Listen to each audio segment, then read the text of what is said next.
Bueno, vamos a la palabra, el capítulo 19 del libro de Mateo. Quiero hablarles ahora de las demandas del rey. Y quiero tomar solamente 10 versículos en esta hora, porque la otra parte la próxima semana lo voy a hacer. Cierre sus ojos. Padre, te doy gracias por este tiempo que me concedes de estar delante de tu presencia.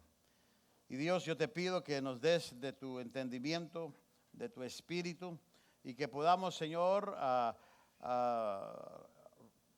recibir tu palabra de una manera, Señor, fresca, una manera, Señor, que la necesitamos para este momento.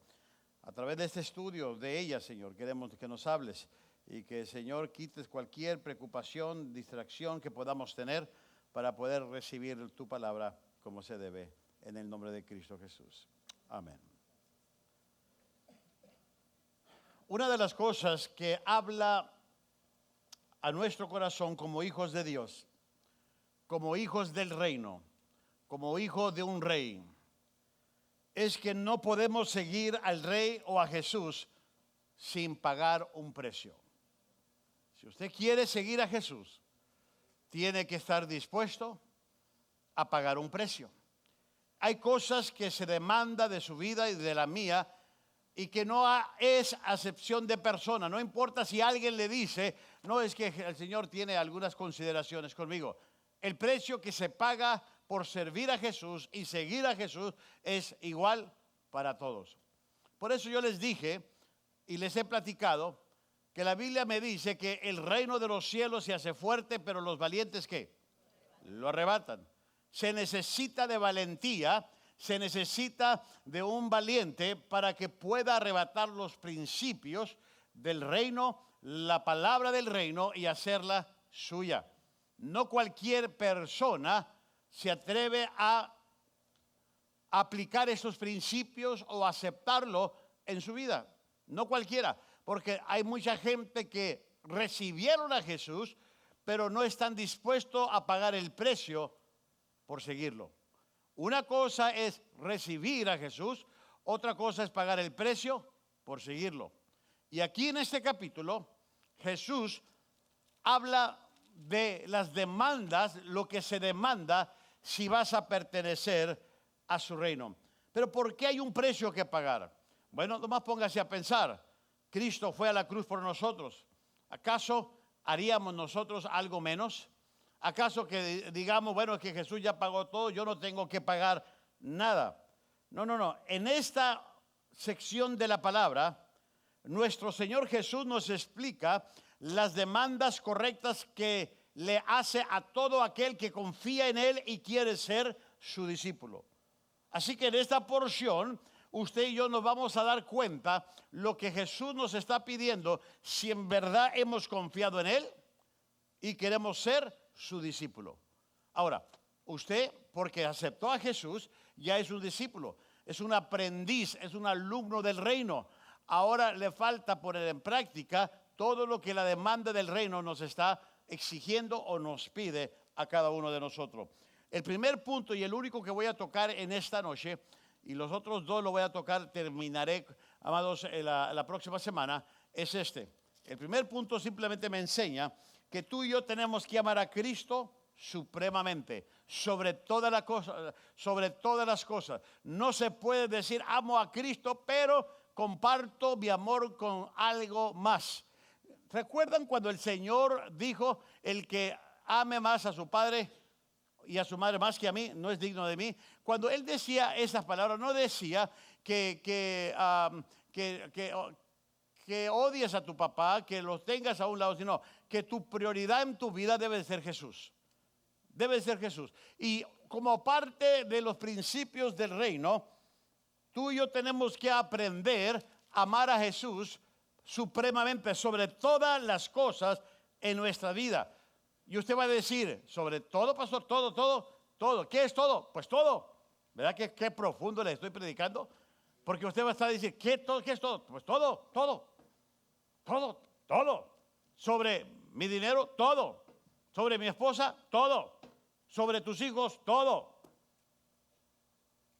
Sobre mi día de cumpleaños que puedo fallar, todo. Todo.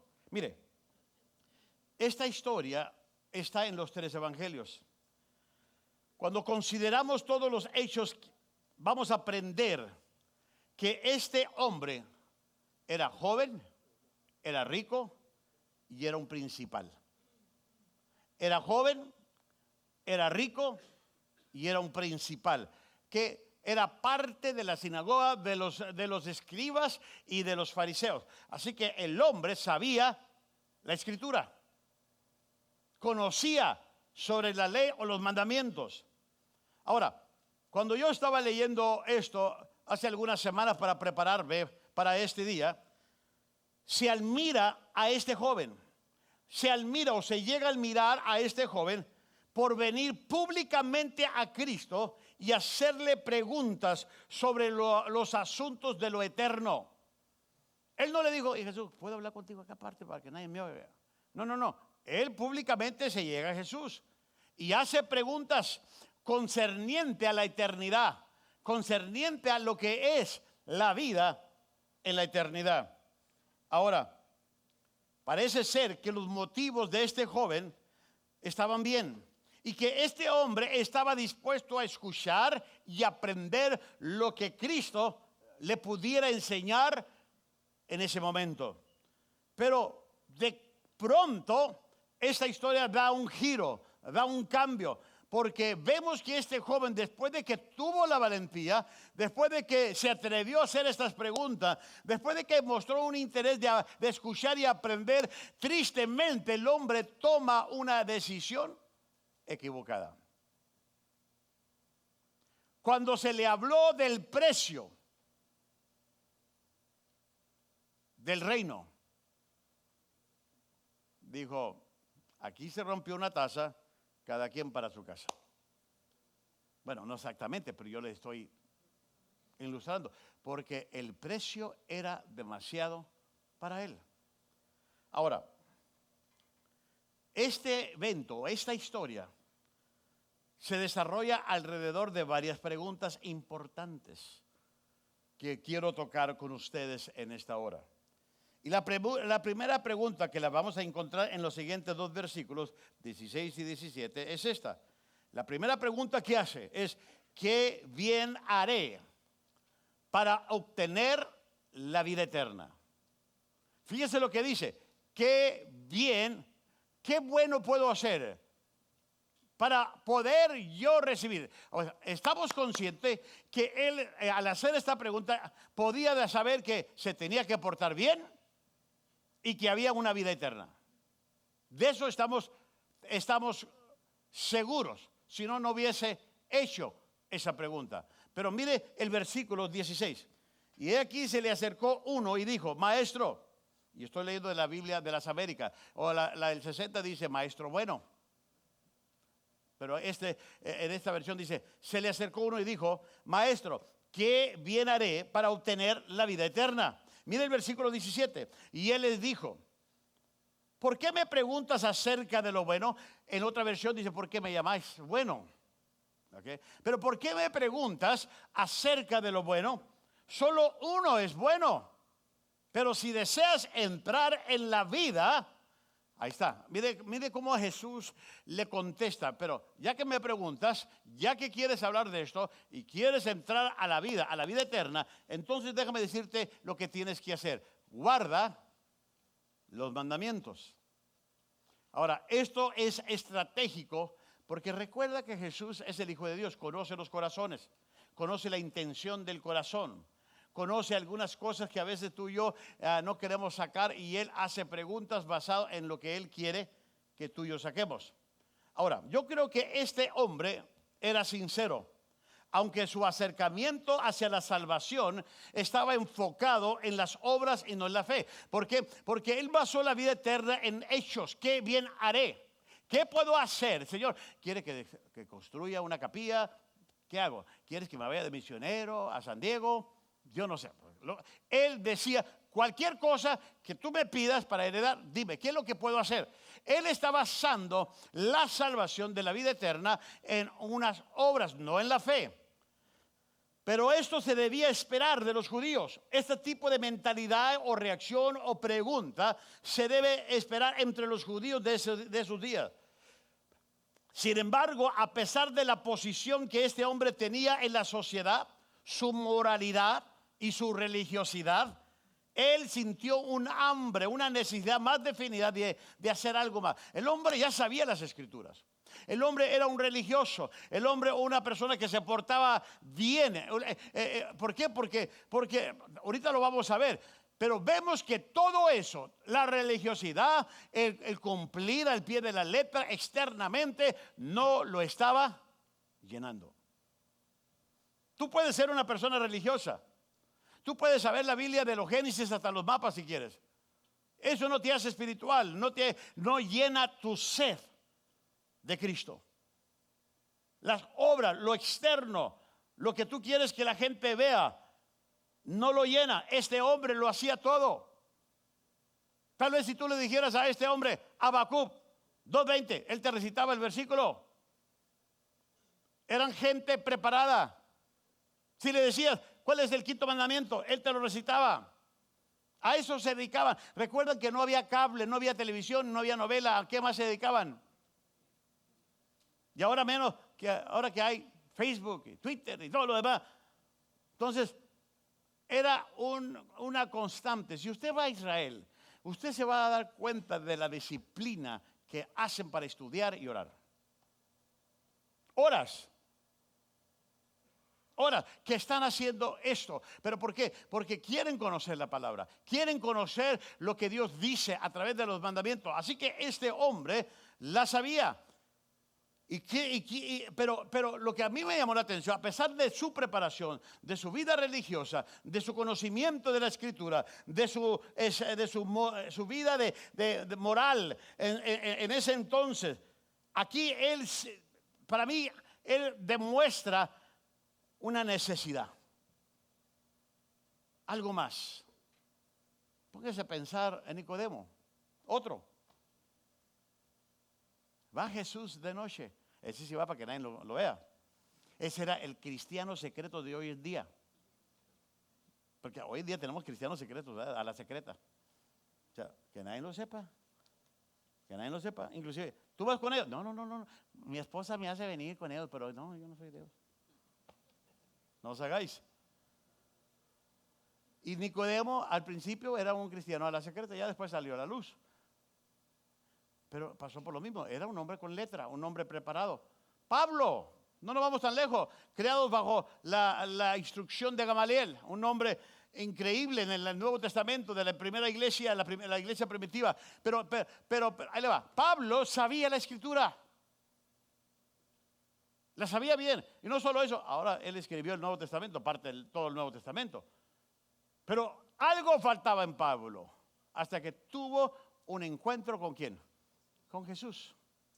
Dijo un hermano, y se cayó del caballo. Pues yo no sé dónde iba. Puede ser que del caballo, de la nube, yo no sé dónde iba, pero se cayó de algo, ¿no cree? Porque tuvo un encuentro con Cristo. O sea, el conocimiento no te ayuda. La letra demasiado te mata porque no está haciendo cambios en tu corazón.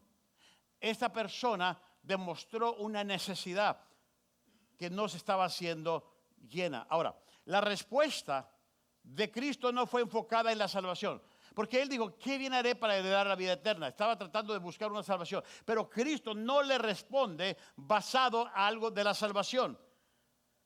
Jesús ayuda a este hombre a pensar seriamente sobre la palabra bueno que él mismo usó al referirse a Cristo.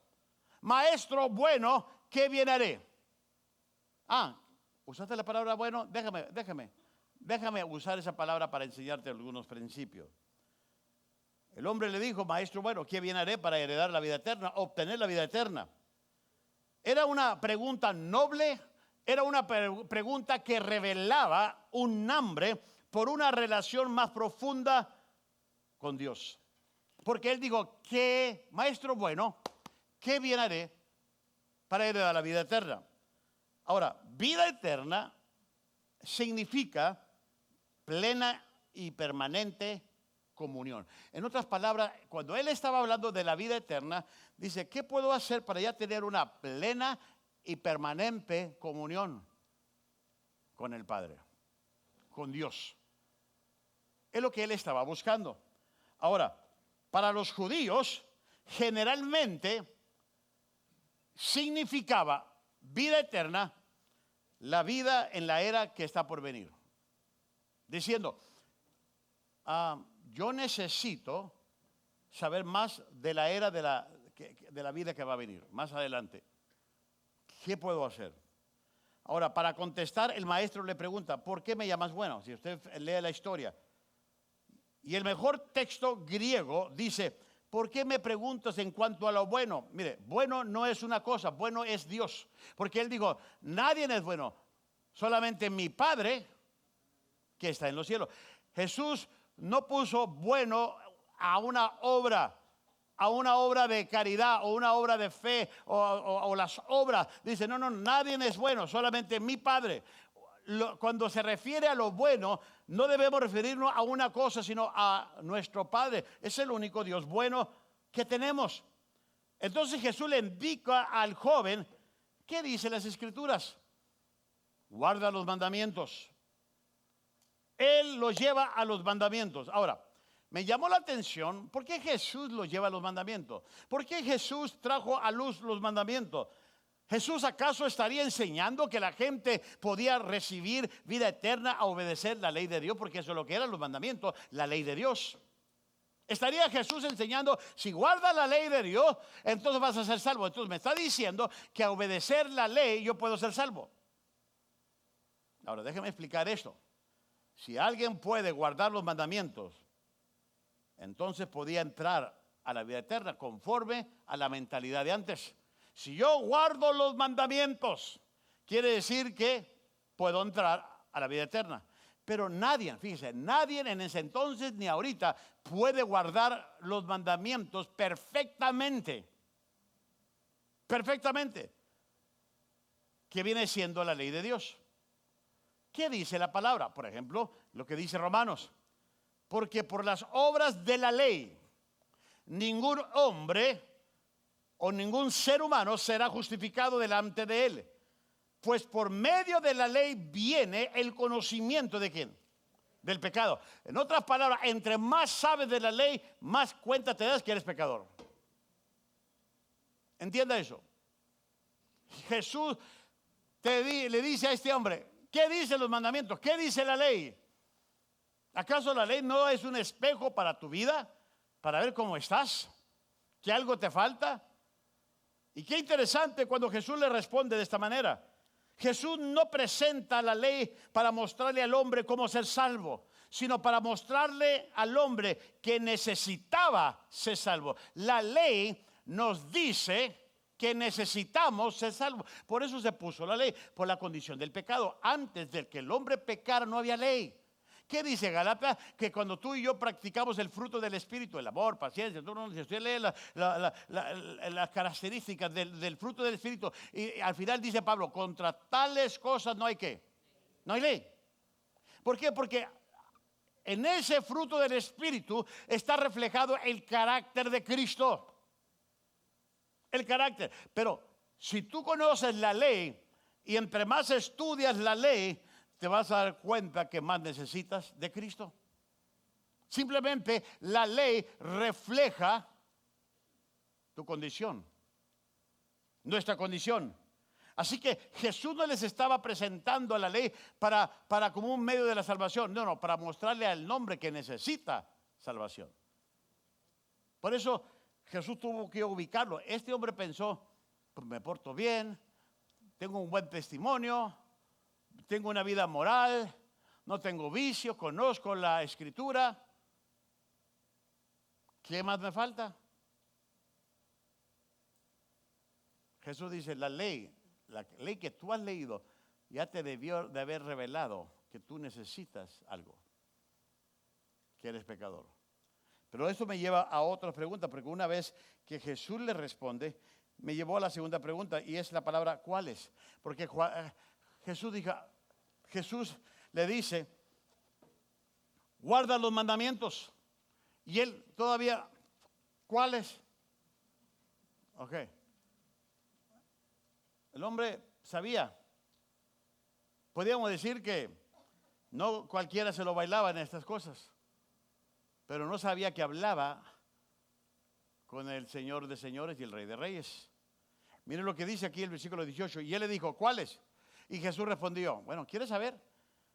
No matarás, no cometerás adulterio, no hurtarás, no darás falso testimonio, honra a tu padre y a tu madre y amarás a tu prójimo como a ti mismo. Ahora, esta persona, el que preguntaba, era persistente porque ya había hecho una pregunta: ¿qué viene a ver para heredar o obtener la vida eterna? Ahora, o sea, otra, ¿cuáles? Cuando Jesús dijo, guarda los mandamientos, porque cuando los guardas y los estudias, ellos te reflejan tu condición. Y él dice, pues, ¿cuáles? O sea, ya conozco todos los mandamientos y me conozco todo lo que tú quieras que yo sepa. Esta palabra ¿cuáles? O esta respuesta o esta pregunta literalmente quiere decir ¿de qué clase o cuál mandamiento? Porque había muchos. ¿Cuáles? O sea, si tú me estás nombrando los 10 mandamientos, ¿cuáles de ellos? ¿Cuáles de ellos? Ahora, creo que este joven estaba cometiendo un error. Le voy a decir por qué. Puesto que una parte de la ley de Dios no puede separar, no se puede separar de la otra parte. En otras palabras, el clasificar la ley de Dios entre una ley pequeña y una ley grande es perder todo el propósito de la ley. Porque mucha gente piensa, pues es que es un pecadito pequeño, una mentira grande. Esto no tiene mucho que ver, no se aplica. Pero dice la Biblia que si uno quebranta cualquier punto débil de la ley, ya quebrantaste toda la ley. ¿Se han leído esa parte? Mira lo que dice ahora Santiago. Porque cualquiera que guarda toda la ley, como él dijo, yo la he guardado. Bueno, cualquiera que guarda toda la ley, pero tropieza en un punto, ¿se ha hecho culpable de qué? De todos. O sea, todos lo empiezan a condenar. Ah, tú que dices que guardas toda la ley, mira, ya fallaste en esto. Por eso, amados, dice la Biblia, el que piense estar firme, mire qué, que no caiga. Amados, por eso decimos, nunca diga de esta agua no beberé. Porque todos aquí, por más santo que tú estés en un área, más que tu hermano, alguien te va a encontrar algo que te descalifica de esa santidad que presumes. Y eso que el Señor le está diciendo. Ahora, yo voy a decirle aquí, la ley representa, o los mandamientos, representa la autoridad de Dios. Eso es lo que Dios dejó establecido. Dentro de la ley, de los mandamientos, habla de la autoridad, por eso tenemos que obedecerla. Y el desobedecer lo que nosotros pensamos que es algo pequeño, es estar en rebeldía en contra de su autoridad. Si tú dices, bueno, esto no creo que Dios se fije, es algo pequeño, no hay fijación. No, ya estás en rebeldía con todo lo que es la autoridad de Dios.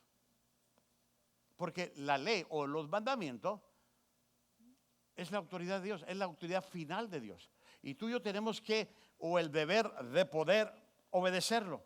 Ahora, el joven pensó que esto era solo una obediencia externa. Portarse bien, que la gente me vea. Todo el movimiento y la mecánica que tú y yo sabemos de la religión. Cargar tu Biblia, bueno, ahora son el iPhone. ¿Okay? Porque mucho de lo que se aplicó en la ley, los judíos empezaron a añadirle más cosas de cómo portarte. Entonces ellos pensaban que la obediencia que se requería de ellos era más externa que interna. Este joven se olvidó sobre las actitudes del corazón. Cristo quería tratar más con la obediencia de su corazón que la apariencia de su vida. Entienda eso. Por eso tuvo el reino, las demandas que el Señor nos da, empieza siempre con el corazón. Mire, el Señor no te va a obligar a ti que lo sirvas. Él quiere un corazón voluntario que sirva, que voluntariamente decida, yo quiero. Amados, yo se los he dicho, a fuerza ni los zapatos entran. Si usted dice, es que lo tengo que hacer porque el pastor dijo, es que tengo que hacer porque me habló el hermano Serrano y lo tengo que hacer. No, no lo tienes que hacer. Si no quieres hacerlo, no lo hagas. Porque mira, nos vas a ayudar, pero no complaciste a Dios. Lo haces renegando, lo haces a fuerza. No, toda obediencia tiene que salir, ¿qué? Del corazón. Pero muchas veces eso se nos olvida. Y a veces estamos como el niño que la mamá lo quería sentar en un solo lugar y siéntate, y el niño, no me quiero, y siéntate, y lo sentó a fuerza porque la mamá tenía más fuerza, y lo sentó y el niño con coraje, mamá, por fuera estoy sentado, pero por dentro estoy parado. Y alégale a eso. ¿Qué? ¿Y no le ha pasado que a veces por fuera aparentamos que estamos obedeciendo, pero por dentro, qué estamos diciendo? Dios quiere la obediencia del corazón para que se refleje en lo externo, para que se refleje en mi vida, en la de usted. Mire, cuando Jesús habló de esta verdad, Jesús ya lo había enseñado en el capítulo 5 de Mateo, cuando habló del Sermón del Monte. Él enseñó en el Sermón del Monte que el odio era equivalente moralmente al asesinato. ¿Recuerda cuando dijo? El odio era equivalente al asesinato. Inclusive, en el Sermón del Monte, él habló diciendo que la lujuria o el deseo carnal era equivalente al adulterio. ¿Por qué? Porque él hablaba de ¿qué? Del corazón. No de lo que hacemos por fuera. No, ¿sabe por qué hacemos cosas por fuera? Porque el corazón lo tiene. Pero hay gente que aparenta religiosidad, que habla de cosas que no practican. A mí me alegra que este joven tenía buenos modales, que tenía buena preparación, que tenía una vida intachable, podríamos decir así, un buen testimonio, una buena moralidad. Pero lamentablemente él no vio su pecado, ni se arrepintió, ni confió en Cristo. O sea, su preparación, su educación, su enseñanza, todo lo que podía haber sabido de la palabra, no le ayudó. Porque el resultado final de esta historia, que la vamos a ver la próxima semana, es que decidió, dijo, no, se fue, se retiró. El mandamiento que se aplica, mire, el mandamiento que se aplica a este joven, Jesús no lo citó. Ahorita voy a hablar de este mandamiento. Porque en Éxodo 20, versículo 17 dice, no codiciarás. El codiciar. Probablemente este joven pensó en todos los mandamientos y no en el mandamiento que Jesús estaba refiriéndose, puesto que él estaba codiciando más su dinero que ninguna otra cosa. Porque cuando Jesús le habló del precio de lo que él tenía, ve y vende. Ahí dijo, te amo Dios, pero no lo suficiente para deshacerme de esto. Ahí entró el mandamiento de la codicia. Cuando tú amas más a algo o a alguien que a tu Cristo, es cuando el corazón de Dios se entristece. Porque sabe que tú no te tiene totalmente. Estás tratando, pero no hay una entrega. Por eso cuando él dijo, ¿cuáles? Él había guardado mucho, pero este aquí ya falló. Este le fallaba. Ahora, no malentienda, no crea que Jesús lo quiera ver como la Madre Teresa que se fuera todo pobre. No, no, no, no. Estaba tratando con el asunto del corazón. Entiendan eso, el asunto del corazón. Ahorita voy a explicar también este concepto. Pero no, eso me lleva a la tercera pregunta. Porque aparentemente él dijo, bueno, ya los he dicho todos. Y luego hace una pregunta, ¿qué más me falta? O sea, Dios, si tú examinas mi resumen, soy bueno para cumplir mandamientos. ¿Cuál me falta? A ver, dime. Mire aquí, mire el versículo 20 en adelante. El joven le dijo, todo esto lo he guardado. Cuando Jesús le recita, recuerda, le recitó, no cometerás adulterio, todos estos los he guardado. ¿Qué más me falta?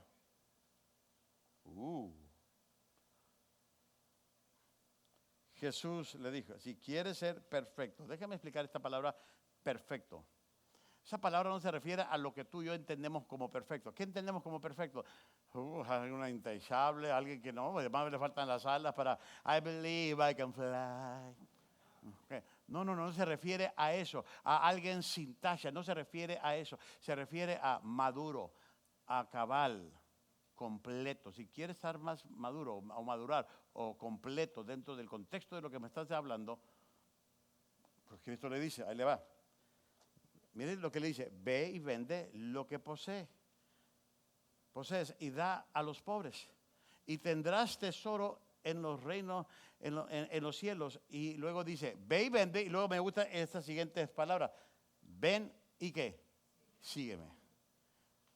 Jesús le dijo, te voy a quitar lo que te estorba, porque los problemas no es el dinero que tienes en el banco, es el dinero que tienes en tu corazón.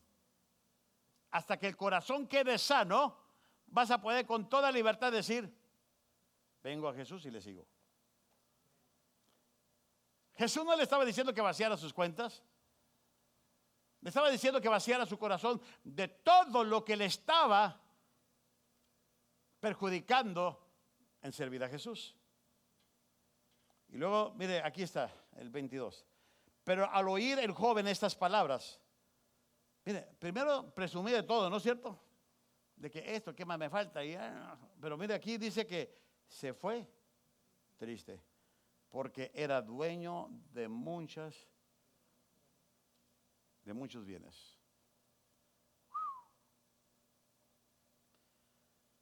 En ninguna parte, quiero aclarar algo de una vez, en ninguna parte en la Biblia se nos enseña que un pecador es salvo por vender sus bienes y regalar su dinero. Hasta ahorita yo no encuentro en la Biblia que un pecador es salvo por vender sus bienes y regalar su dinero. Si lo quiere hacer está bien, pick me. Pick me. Si quiere dar sus bienes, yo me sacrifico. I'll help you. Y le doy una carta de la iglesia. Okay. Pero en ninguna parte eso le garantiza su salvación. Jesús nunca le dijo a Nicodemos que hiciera eso, o a ningún otro pecador, que historias se encuentran dentro del Nuevo Testamento registradas. Jesús sabía que este hombre, este joven, era codicioso. La palabra codicioso quiere decir que amaba la riqueza material, que las cosas materiales eran más importantes para él que el quedar bien con Jesús. Y al pedirle a este joven que vendiera sus bienes, Jesús no lo estaba esforzando a que hiciera algo en contra de su voluntad. Estaba tratando con su corazón, pero estaba más bien abriéndole el corazón para que examinara su propio corazón y determinara cuáles eran sus prioridades. ¿Cuáles eran? Mire, con todas sus cualidades reconocidas, el joven no amaba verdaderamente a Dios con todo su corazón. Amaba más a sus riquezas. ¿Qué haría ahorita usted si Cristo le dice, dame lo que tienes? Y es una pregunta seria. ¿Qué haría? Dámelo. ¿Qué le contestaría? Oye, Jesús, ¿sabes contar? Pues no cuentes conmigo ahorita. Okay. ¿Pero por qué? Porque a veces es difícil desprenderse de lo que tú y yo trabajamos todos los días, 40 horas por semana, para obtener lo que tenemos. Pero Jesús no hablaba de algo externo, estaba hablando porque Él estaba atado en el corazón con estas cosas. Con estas cosas. Las posesiones eran su Dios. No Dios era su posición. Miren, ¿recuerdan cuando Dios trató con el corazón de Abraham? Dice la Biblia que era un hombre de fe, el padre de la fe. Cuando Dios le dio a un hijo, como que Abraham empezó a retirarse. Entonces llegó un momento en que Dios trató con él. Dijo, Abraham, quiero que me des esto. Quiero que me des a tu hijo, a tu único, a tu único, a Isaac. Fue muy específico. Dámelo. Quiero que me lo vayas a sacrificar. Ahora usted dice, ¿por qué Dios se desquita con Isaac? No. Dios no estaba tratando ni quería a Isaac.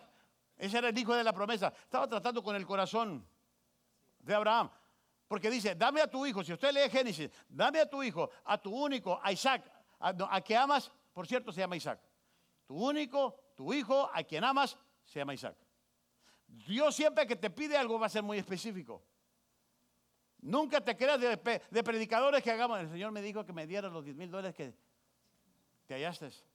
No, el Señor te lo tiene que decir a ti, varón. Y si yo vengo mañana o pasado y te digo, el Señor, mira, que alguien te dio 5,000, el Señor me dijo que me los dieras. Acabo de recibir revelación. No. El Señor, si en verdad quiere que tú te va a hablar a ti. Y va a ser específico. Y con Abraham fue específico, porque estaba tratando con su corazón. Dame a tu hijo, a tu único, a quien amas, por cierto, se llama Isaac. ¿Por qué? Porque si no le menciona a Isaac, ¿sabe lo que hubiera hecho Abraham? Ismael, ahí te hablan. Le hubiera dado gato por liebre, ¿no crees? Porque Ismael fue el producto de querer ayudar a Dios. Por eso todavía Israel y los árabes se mantienen peleados por meter la mano donde no debieron meter Abraham y Sara. Ahora ahí le va.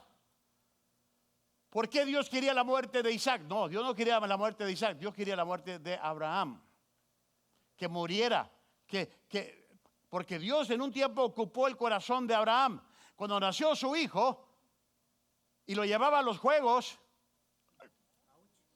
por fallar al... Ustedes no hacen eso, yo sé. ¿Sí? Dijo, yo tengo que tratar con el corazón. Dejé de ser su Dios. Él quería la muerte de Abraham. Abraham, ¿ya no me amas? ¿Ya no me quieres? ¿Ahora amas más a tu hijo? Como también quería que este joven entendiera, no es que el Señor lo quería tener en miseria, porque a este joven le batalló. Este joven le batalló por obedecer el mandamiento de ir y vender, ven y sígueme. Eso era. Pero hablaba de la actitud del corazón. Lo que hay aquí, véndelo, sácalo. O sea, nadie puede estar seguro de lo que mañana va a haber. Tú puedes tener hoy $1,000 o $10,000 o 20,000 y te van a... Mañana el banco te va a decir, ¿sabes qué? La bolsa de valores tronó y también tronó tu dinero. ¿Qué pasó en México con la devaluación? ¿No? ¿Recuerdan la devaluación? Mucha gente que tenía dólares allá. ¿Qué año fue ese? 70, ¿verdad? Gente se quitó la vida. Se quitó la vida porque tenía miles de dólares en México. Y hubo la devaluación. Ay, esto fue lo que te sobró. ¿Cómo que? Y en pesos. Si dependes de la economía, eso cambia todos los días. Pero si dependes del Creador que dijo, mío es el oro y la plata, te va mejor. El Señor estaba tratando con él. Pero este joven se fue triste, dice la Biblia, porque no pudo haberse... Él pudo haberse retirado de ahí con gozo, con un placer, con una paz, pero no, se fue triste. ¿Sabe por qué? Porque nadie puede servir a dos señores. Tú y yo no podemos servir no podemos. Yo se los he dicho, si usted quiere caminar en esta vida, ahí le va, con un pie abajo y otro arriba, no va a poder, se va a cansar. Decida, o súbase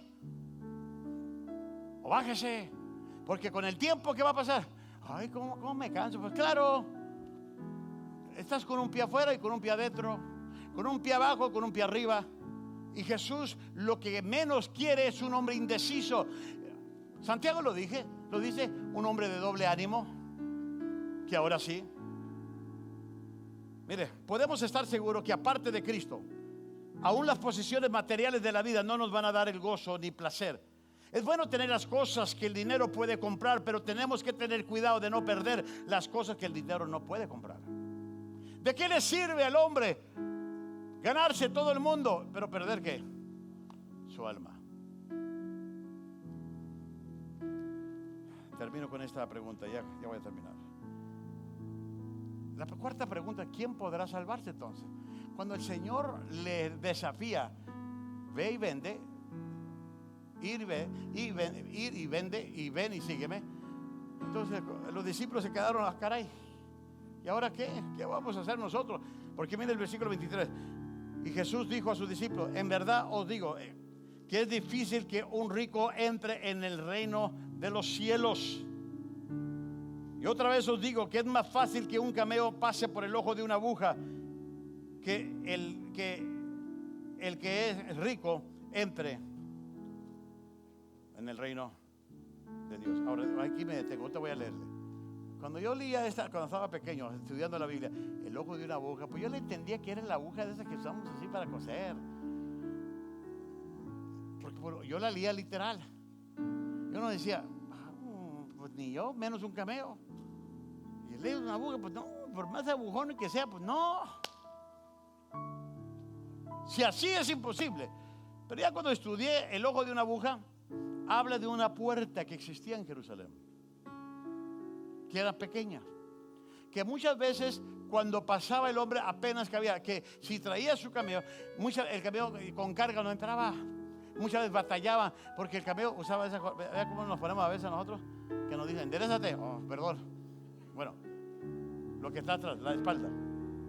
Entonces, ahí le va, a veces el cameo no podía pasar, porque era demasiado grande y lo tenía que dejar, es difícil.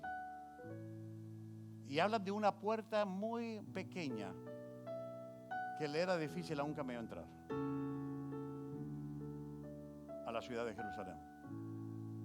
Y luego dice, al oír esto, los discípulos estaban llenos de asombro y decían, entonces, wow, ¿quién podrá salvarse entonces?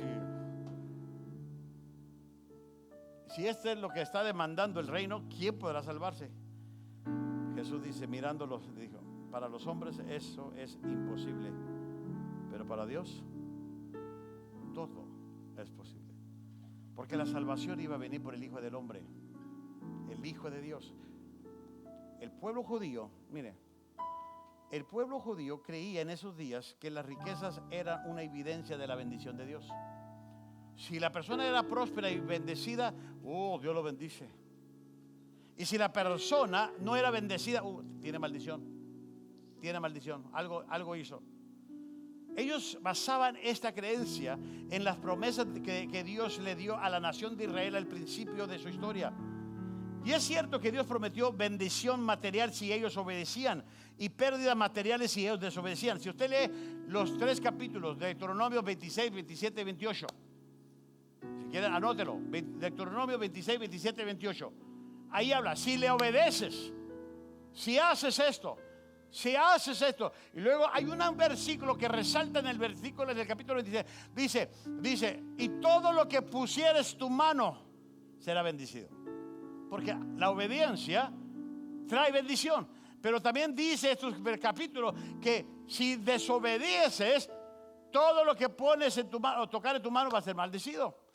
A esa se estaba refiriendo la mentalidad de los judíos, que por cierto es una nación muy próspera. Yo no veo judíos homeless. Veo judíos de otras personas, pero un judío no. ¿Por qué? Porque son hombres que saben aplicar estos principios. Fíjense, ellos saben aplicar los principios del reino. Pero cuando llega a posesionarte de su corazón, ahí es donde hay problemas.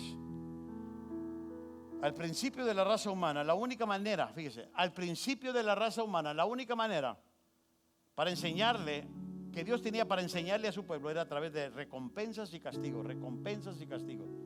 Te portas bien, te recompenso. Te portas mal, te castigo. En otras palabras, es la manera en que enseñamos a nuestros niños hoy en día, ¿no es cierto? Hazme caso y te compro lo que tú querías. Hazme caso y te doy la paleta. ¿A poco no lo usamos eso? Pero no me haces caso. El cinto. Es el concepto que usamos hoy en día. Antes es lo que se usaba. Ahora, el tipo de obediencia que Jesús demandaba no estaba basado en recompensa ni castigo. Era motivado por amor. Dios quiere que tú lo obedezcas por amor, de corazón voluntario. Nuestra relación con Dios debe estar basada por el amor y no porque Él nos da, sino porque nos ama y tú lo amas. Las riquezas no van a evitar que el hombre entre al cielo. Si tú eres rico, eso no quiere decir que te vas a ir al infierno. Pero si tu corazón está lleno de esas riquezas y Cristo no ocupa el lugar de tu corazón, tú tienes problemas. La Biblia está llena de hombres ricos que amaron a Dios. Léalo. Hombres ricos, prósperos que amaron a Dios. Abraham simplemente tenía 300 criados. ¿Cuántos tenemos nosotros? ¿Cuántos tienen? 300. y los alimentaban, vivían con él. Llegó un punto de prosperidad de Abraham que él y su sobrino Lot estaban por fuera, que tuvieron que dividirse, separarse. ¿Por qué? Porque ya los trabajadores de ellos se peleaban, ¿ah? Que esta es la oveja, no, esta es la... No, pues mejor tú gánate por otro lugar. De tanta prosperidad que había. Pero amaban a Dios. Hay gente que ha amado a Dios y es rica. Mire, no es malo poseer riquezas. Solo debemos cuidarnos de que las riquezas no nos posean a uno. No se posicionen de uno. Tenga el dinero. Recuerda lo que dice la Biblia. Es la bendición de Dios la que enriquece y no añade ¿qué? Tristeza con ella. Dios trata con el corazón. Una de las cosas que Dios quiere en su reino es hombres y mujeres que sepan de corazón en quién ha creído y quién es su Dios y a quién están siguiendo. Yo les he dicho a ustedes que si ustedes tienen sus convicciones en la palabra, ustedes no van a tener problemas de qué hacer, porque van a guiar su vida a base de sus convicciones. Y no es tan fácil, se van a dejar convencer, porque saben en qué han creído y en quién han creído y a quién sigue. Y eso es lo que tenemos que hacer. El problema cuando entramos en duda, mire, a mí me preguntaron apenas hace unas, pastor, ¿tengo que ir más de mis income tax? ¿Tú qué crees? ¿Lo ves como una maldición que el IRS dijo, te voy a mandar $5,000 porque me caes gordo? No, si lo ves como todo lo que es bendición, su corazón no le tiene que dudar si lo tengo que hacer. Mis hijos han vendido su casa. Ellos le han ganado $100,000, 100. Mi hija le ganó una vez 150,000 y dio $15,000 de diezmo. ¿Por qué? Porque son bendiciones. ¿Qué prefieres, perderle a una casa o ganarle? Tú dime. Ay, pues a esa es su hija porque es hija del pastor. No, es su decisión propia. A mí no me dio esos 15,000. Bueno, fuera. Se lo dio a la iglesia. ¿Pero por qué? Porque cuando tu corazón sabe en qué crees, no se te hace difícil tomar decisiones. Por eso las demandas del rey son claras. Lo único que tenemos que hacer es definir nuestro corazón. ¿Aprendió algo? También. Póngase de pie.